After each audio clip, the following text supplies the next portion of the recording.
Looking back now, do you think that our country's use of the bomb was necessary? I believe that the view which I learned from many, but above all from General Marshall and from Colonel Stimson, the Secretary of War, the view that they had, that we would have to fight our way to the main islands, and that it would involve a slaughter of Americans and Japanese on a massive scale, was arrived at by them in good faith, with regret, and on the best evidence that they then had.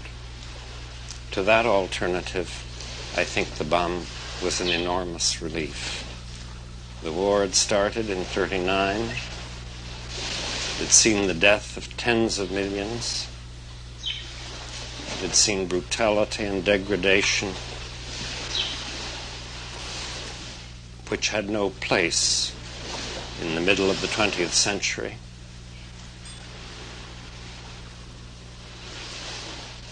And the ending of the war by this means,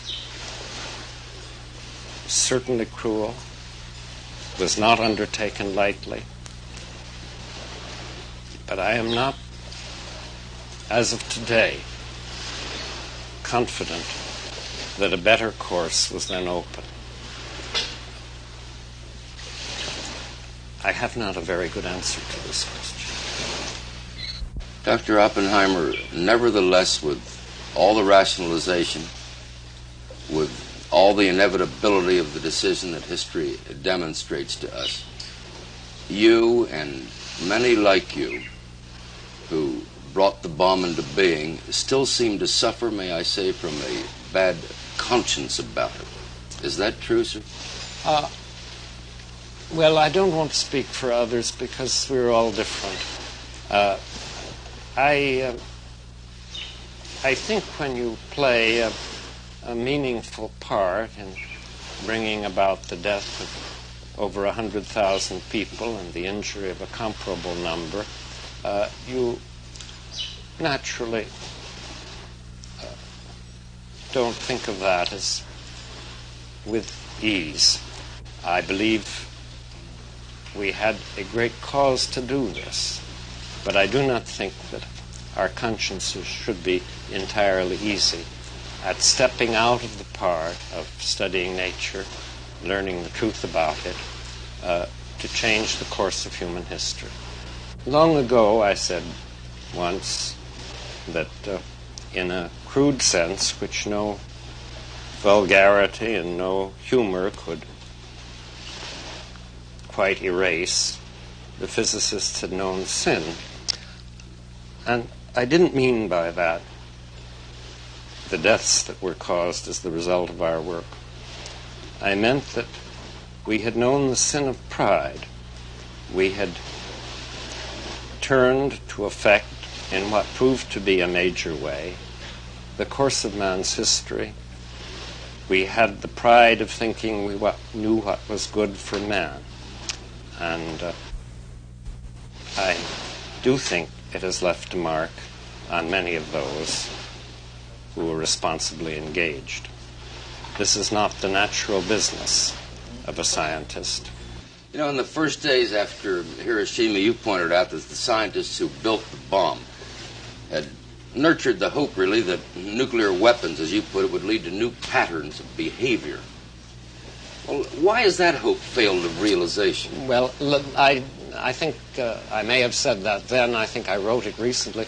I said two things: new patterns of behavior and new institutions. I think that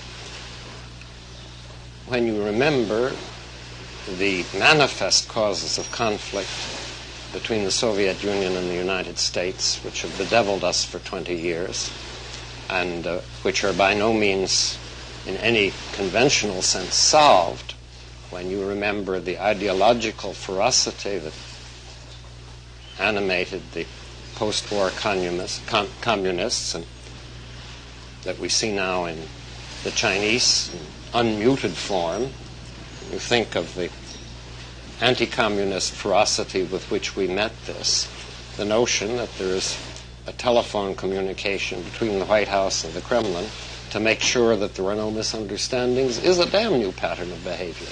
I think it's something that almost without precedent in wars in conflicts which have such a total character as that between the communists and the free world has tended to have.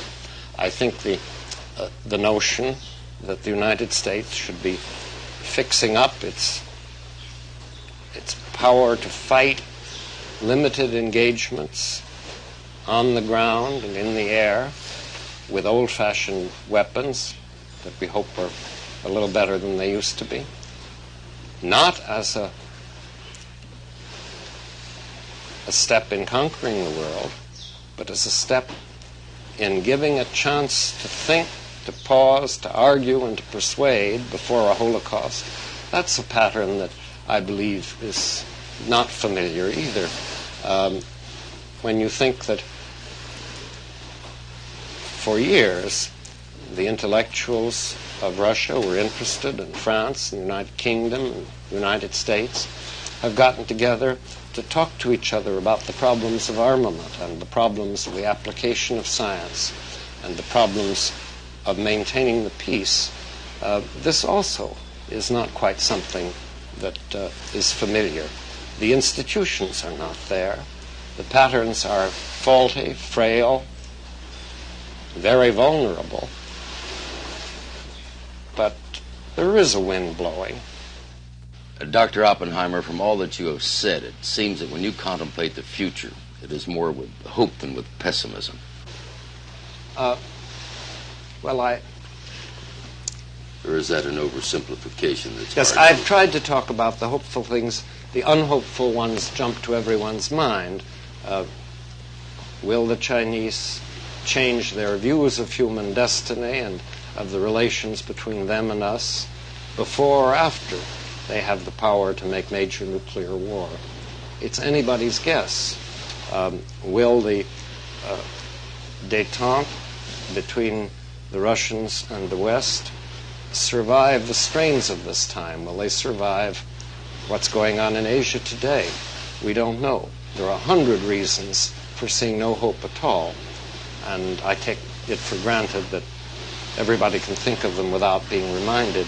It's harder to think of anything on the other side, and I have tried to say that however frail and however tentative and however limited, they do exist, and they look to me like a bridgehead to a livable future, but not without work.